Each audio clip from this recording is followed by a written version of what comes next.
Kafes model kova şapkamın ikinci bölüm videosuyla karşınızdayım. İkinci bölüme alın kısmının yapılışıyla başlıyoruz. 7. sıranın sonunda kaydırma tekniğiyle sıramı bağladım. 3 zincir çekerek 8. sırama yani alın kısmıma geçişimi yaptım.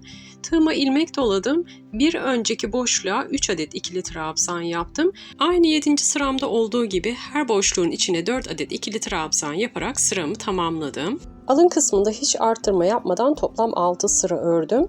Tepe kısmının son sırasında hangi işlemi yaptıysak alın kısmında aynı işlemi yaparak alın kısmımızı tamamlıyoruz. Yani ben tepe kısmının son sırasında her boşluğa 4 adet ikili trabzan yapmıştım. Alın kısmında da aynı şekilde her boşluğa 4 adet ikili trabzan yaparak toplam 6 sıra ördüm. Başlangıç noktam dahil toplam 13 sıra örmüş oldum.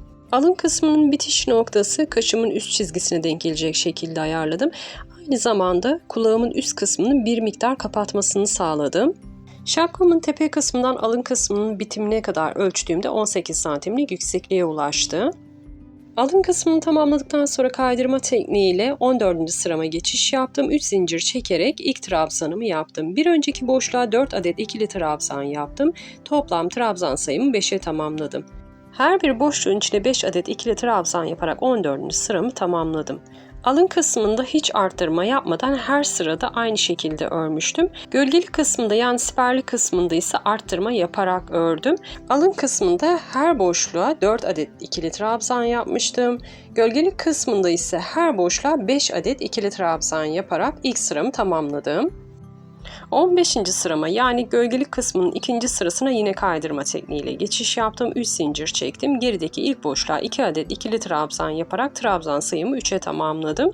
Sonrasında 5 adet ikili trabzanın arasında bir boşluk oluşturdum ve oraya 3 adet ikili trabzan yaptım. Yani 3 trabzan atladım, aradaki boşluğa 3 adet ikili trabzan yaptım. Beşli trabzan grupları arasındaki boşluğa da 3 adet ikili trabzan yaptım. Bu sıramda 2 tane noktada üçlü trabzan grupları yaptım. 5 trabzanın ortasına bir de beşli trabzan gruplarının arasındaki boşluğa üçlü trabzan grupları yaptım.